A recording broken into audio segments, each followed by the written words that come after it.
Gününüz nura boyansın. Çox hörmətli ANSMB mediasının izləyiciləri. Sizlərlə 2025-ci təqvim ilinin 10-cu ayının 10-cu həftənin isə 5-ci günündə ANSMB internet mediasının Poeziya Saatı bədii proqramında görüşürük. Filosoflar, hikmətşünaslar həyatın özünü bir poeziyaya bənzədirlər. Bu baxımdan onun nəinki saatı, hətta saniyəsi, dəqiqəsi belə poeziyadır. Şair, daha dəqiq desək, mərhum Hüseyn Arif heç də əbəs yerə söyləməyib ki, həyatın nəfəsi şeir deyilmi? Doğrudan da həyatın nəfəsi elə şeirdir. Bu baxımdan oxucular, dinləyicilər, həyatın özündən qaynaqlanan, daha dəqiq desək mövzuları, ideyaları həyatın özündən qaynaqlanan şeirlərə daha çox üstünlük verirlər.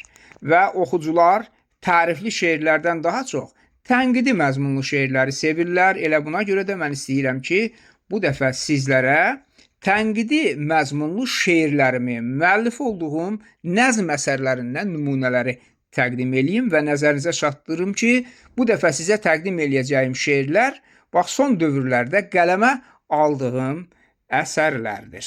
Birinci şeirim Azərcalaqlarla bağlıdır. Təbii ki, ifadə özü sizdə maraq yaradır. Bu nə deməkdir? Yəni, Azərbaycan məmləkətinin, Azərbaycan torpağının adı Azəri millətindən qaynaqlandığı halda çoxları özünü tutaq ki, türk hesab eləyir, yaxud Azəri türkü hesab eləyir, nə bilim Azəri farsı hesab eləyir, Azəri ermənisi hesab eləyir, nə bilim Azəri nəyi hesab eləyir. Ancaq Azəri sözünü deməkdən çəkinirlər. Ona görə də mərhum Dahib İnsan, Azərli ideyasının banisi Asif Həsənov, bax belə şəxsləri, yəni Azərliyə qarşı çıxan, belə Azəri sözünü dilinə gətirməkdən utanan şəxsləri Azəricalaq adlandırırdı. Yəni özünə Azəri türkü, nə bilim Azəri farsı deyən şəxsləri Azəricalaq adlandırırdı. Və haqlı olaraq bu fikri irəli sürürdü. Mən onu da sizə deyim ki, bax belə Azəricalaqlar ki var ha, onlar çox yaltaq insanlardılar. Yəni digərlərinə yarınmaq üçün dəridən qabıqdan çıxırlar. Nəysə bu fikirlərin dalını qoy mən, arxasını daha doğrusu qoy mən şeirlərlə gətirim. Daha doğrusu bu misralarla gətirim. Onu indi sizə təqdim eləyirəm. Şeirin adı Azəricalağın xislətidir. Beləliklə Azəricalağın xisləti. Yıxılana balta vurar, gec varlanıb tez qudurar. Pula görə üzə durar. Kim? Sözsüz Azəricalaq. Yaltaqların ustadıdır. Calaq möhürlü adıdır. Manqurtların övladıdır. Kim? Sözsüz Azəricalaq. Ən sevimli yeməyi yal. Öpdüyü yer əlbəttə dal. Ora həm də tutar dəsmal. Kim? Sözsüz Azəricalaq. Var tamahı, yox siması. Aftafalıdır icması. Lap tulanın, itin xası. Kim? Sözsüz Azəricalaq. Ay İbrahim, çox düz dedin. Lap belə 100-ə 100 dedin. Oğludur əlbət mürtədin. Kim? Sözsüz Azəricalaq. Yəni sonuncu bənddə də mən ANSMB təşkilatının sədri, yəni elə Azəricalaq terminini, yəni ki bizim lüğətə daxil eləyən şəxs İbrahim Azəri bəyə üz tutub bu sözləri dedim.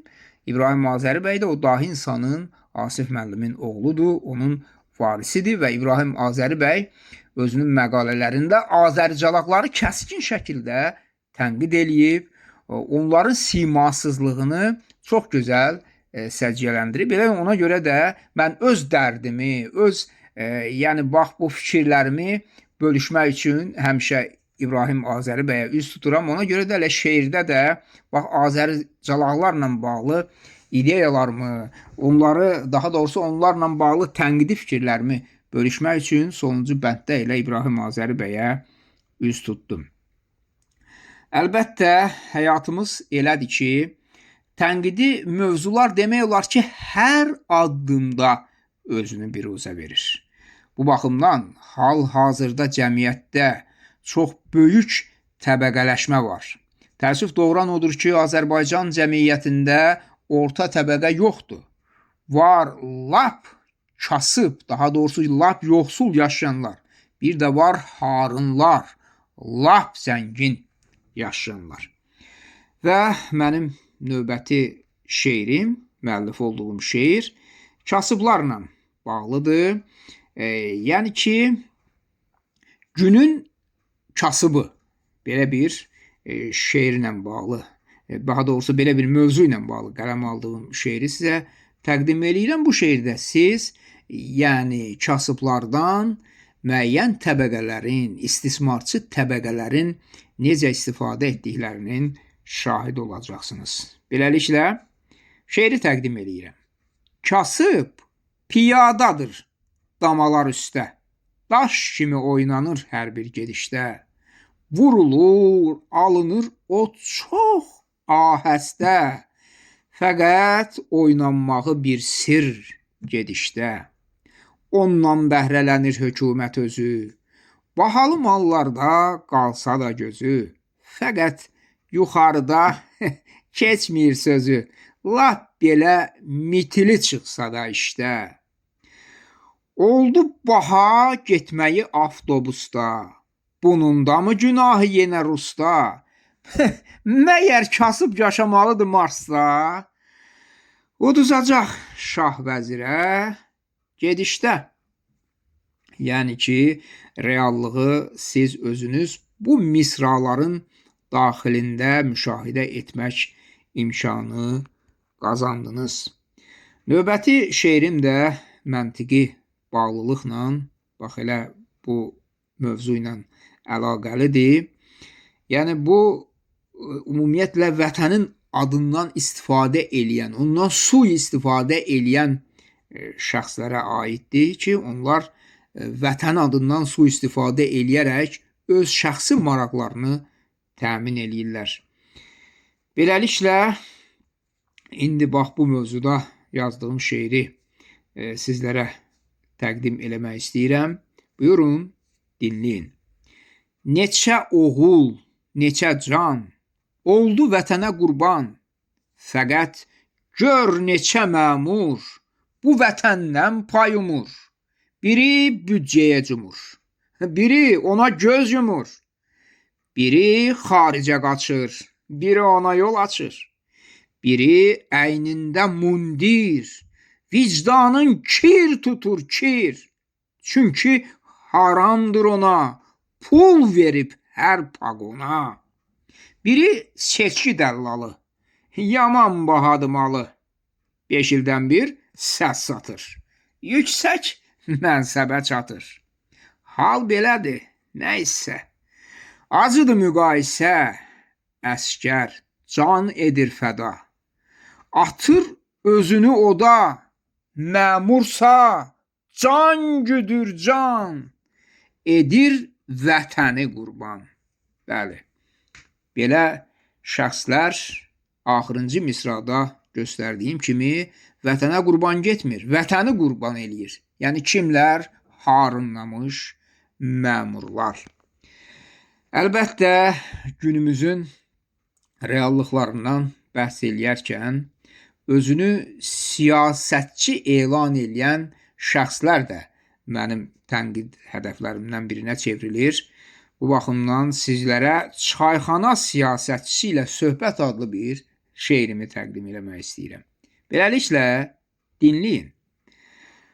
Damaqda siqaret, qabağında nərd. Biraz əndişəli, birazca da pərt.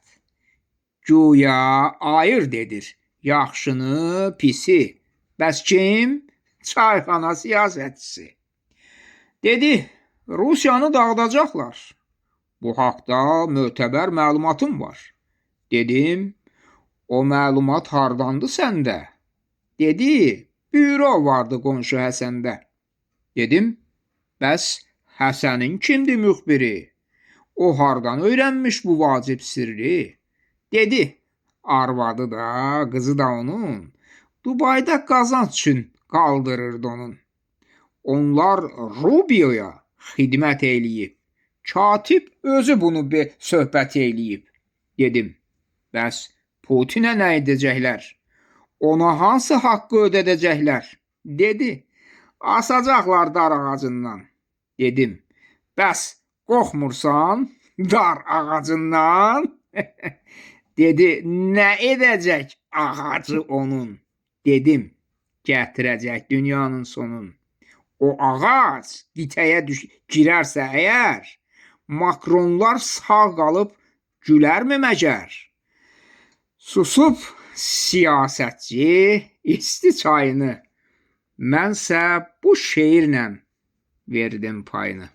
Əlbəttə, hörmətli izləyicilər, mən belə bir prinsiplə, belə bir yanaşma metodu ilə həmişə əsərlər yazıram ki, Sabir demişkən düzü düz, əyrini əyri. Və bu dəfəki söhbətimizdə də sizlərə düzü düz, əyrini əyri təqdim eləməyə çalışdım. İnşallah hələlik bu qədər.